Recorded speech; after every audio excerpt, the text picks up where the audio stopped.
Здравствуйте, в эфире «Вести интервью». Сегодня у нас в гостях старший вице-президент Банка Открытия Антон Юрьевич Онищенко. Здравствуйте. Добрый день, Ирина. Сегодня Банк Открытия подписал соглашение о сотрудничестве с Чувашской Республикой. Расскажите, пожалуйста, что это дает для банка, что это дает для региона? Вы знаете, соглашение, оно на самом деле больше говорит о намерениях, о сотрудничестве, о развитии отношений. Но за каждым соглашением всегда стоит дорожная карта. То есть что мы предметно будем делать с субъектом, с администрацией в регионе.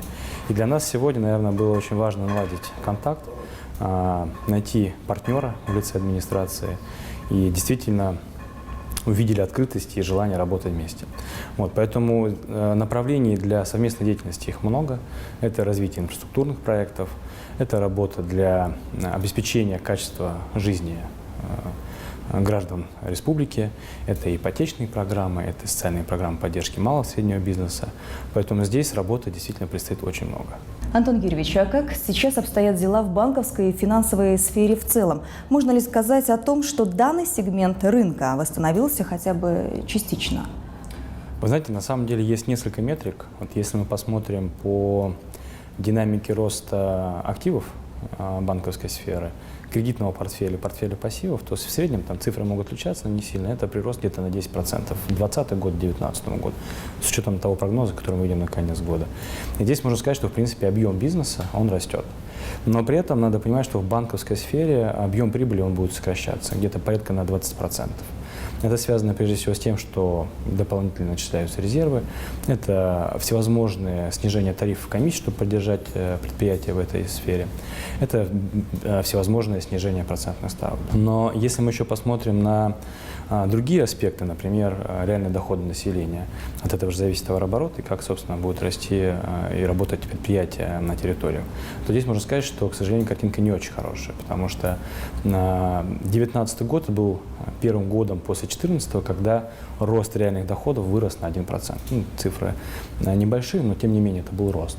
И 2020 год это будет падение где-то на 5% реальных доходов. И если мы возьмем интервал с 2014 по 2020 год, то совокупность падения реальных доходов населения будет около 20%, 15-20%. Это, безусловно, негативное влияние оказывает в том числе на нашу сферу и на нашу деятельность. При этом мы видим рост в определенных направлениях. Например, страховой бизнес, брокеридж, он растет на 6-8% в этом году. То есть люди действительно стали больше интересоваться инвестиционными продуктами, страховать риски, и, безусловно, это дает свой рост на рынке. При этом, на конец года мы ожидаем, что с учетом тех цен и тех изменений, которые идут на рынке нефти и газа, а это основные, в том числе для нас отрасли, то там будет падение выручки где-то на 10-15% по году. Если мы говорим такие более базовые и в том числе основные отрасли для России, это энергетика, теплоэнергетика, то здесь, конечно, они менее подвержены были условиям пандемии, какого-то кризиса, и здесь никакого влияния особого не оказало. Но отдельно, наверное, стоит отметить, что товарооборот, о чем я говорил, что влияет в том числе реальные доходы населения, в этом году он где-то, наверное, сейчас где-то на 2,5% упал относительно 2019 года. Если мы посмотрим на периоды 15-16 год после кризиса 2014 года, там падение было где-то на 10-8%. То есть в целом в апреле, в мае было падение на 10%, сейчас оно уже равняется на 2,5%. То есть население выходит постепенно на привычный для него образ жизни и потребления. А как прошел ваш банк эти 9 месяцев в условиях пандемии? Как вы работали? Может, появились какие-то новые тренды? Вы знаете, пандемия действительно стала таким драйвером для изменений и где-то развития технологий во многих компаниях, в том числе и в банковской сфере. И в части нашей компании мы старались максимально быть доступными для клиента. Это, безусловно, и дистанционные каналы, и мы здесь сделали большой прорыв с точки зрения наших продуктовых решений, IT-решений, и количество пользователей дистанционными каналами у нас выросло до 66%. Вместе с этим мы запустили сервис доставки карт на дом. И этим очень активно пользовались жители нашей страны, потому что это доставка зарплатных карт, безусловно, нужно получать зарплату на эти карты. Это, безусловно, дебетовые карты, кредитные карты, то есть мы не останавливали кредитование и делали возможным для клиентов совершать покупки удаленно, пользуясь интернет-сервисами и так далее. Плюс ко всему, в этом этапе мы практически не закрывали наши офисы. Был краткосрочный период, где мы где-то половину офисов закрыли, но практически через неделю-две мы стали открывать все больше и больше офисов, и клиентский поток на протяжении, наверное, месяца-двух начал восстанавливаться. Мы обеспечили, безусловно, методами защиты сотрудников, клиентов, для того, чтобы была возможность комфортно общаться и решать свои проблемы в отделении, соблюдая все меры безопасности. И уже в июне мы увидели рост активности наших клиентов, и мы были к этому готовы.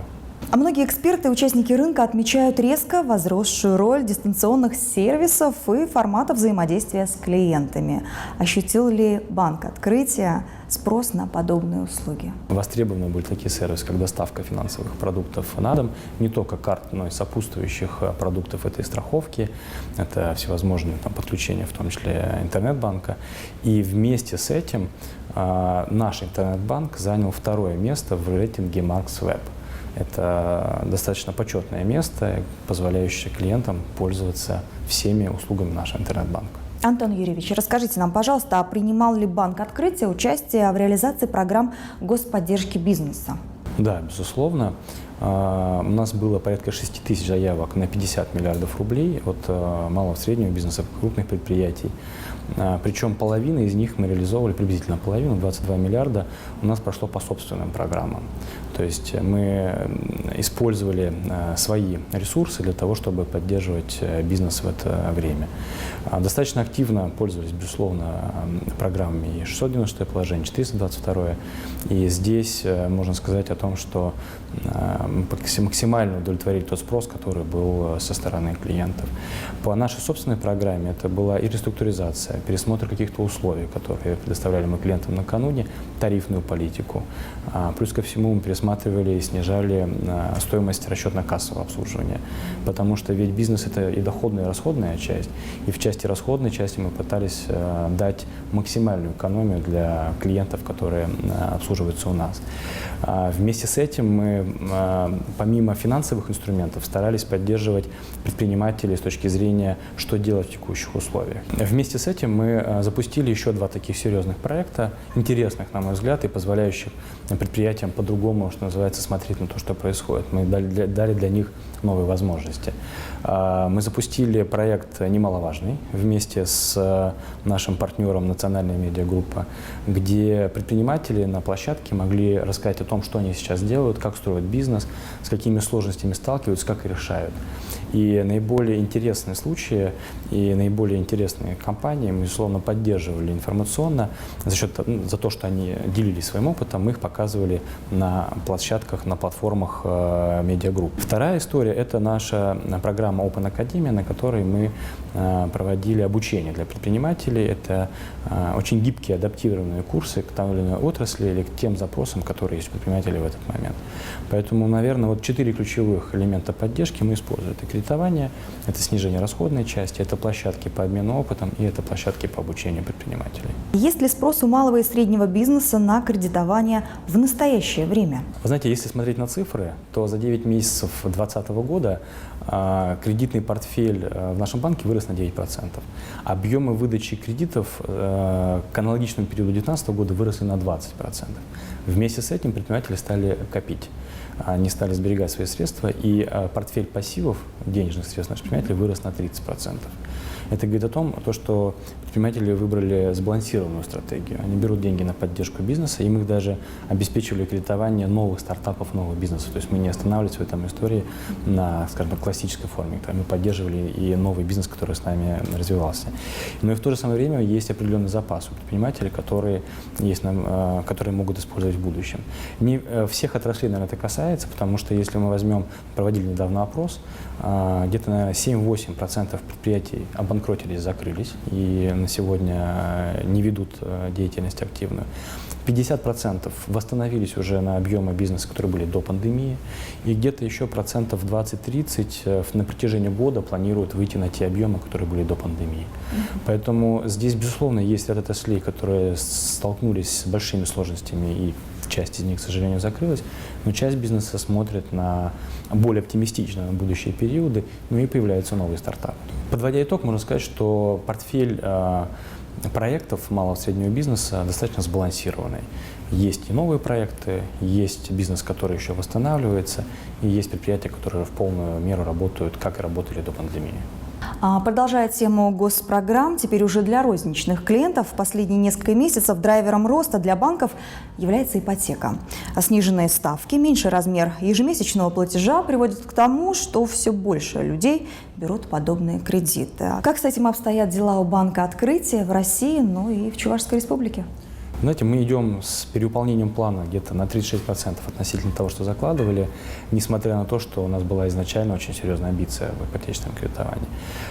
Стоит отметить, что в разных регионах темпы прироста ипотечного кредитования разные. Например, на Дальнем Востоке это исчисляется кратно относительно того, что мы планировали. Где-то мы идем, может быть, чуть ниже планируемых показателей, поэтому тут еще важно понимать, в каком субъекте, в каком регионе это происходит.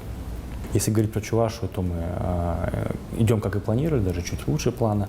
И действительно, здесь мы участвуем в программах поддержки, которые идут с государством. Мы меняем свои собственные процессы для того, чтобы действительно обеспечить в более короткие, в более быстрые сроки и принять решение, оформить кредит для молодой семьи. Мы предлагаем разные варианты для наших клиентов. Это в том числе и условия по самому кредитованию, это условия по объектам недвижимости, какие-то, возможно, акции с нашими застройщиками, партнерами. И здесь действительно мы для клиента пытаемся подобрать не просто ипотечный кредит, но и подобрать вместе с ним тот дом, то будущее жилье, в котором будет жить его семья. А в этом году завершается реализация трехлетней стратегии развития Банка Открытия. Как вы оцениваете ее эффективность и на чем планируете сосредоточиться в будущем? Знаете, действительно, 3 года пролетели так быстро, и, наверное, оглядываясь, что было сделано за это время, перечислять, мне кажется, можно много. Один из ключевых показателей для любой компании – это прибыль. И тот объем прибыли, который мы планировали в рамках нашей трехлетней стратегии, мы его достигли. Мы за это время сформировали единую IT-систему, на которой, собственно, обслуживаются все наши клиенты. Это внутренние процессы, это, безусловно, IT-решения, которые мы и объединяли, убирали лишние процессы, которые у нас были в системе. И для, может быть, клиента это незаметно и не видно, но с точки зрения внутренних процессов и внутреннего, скажем так, порядка в доме действительно сделано было очень многое. Что касается будущего, наверное, хотелось отметить то, что банк будет двигаться в сторону эффективности, цифры и развития IT-платформ на руке нашей компании. Вместе с этим мы будем сохранять банковскую идентичность. Как говорил профессор Преображенский, каждый должен заниматься своим делом. Вот мы хотим быть профессионалами в банковской сфере. Спасибо вам большое, Антон Юрьевич. Спасибо, что выделили нашему каналу время. Всего вам доброго. Спасибо вам большое, Илья. Было очень приятно поговорить.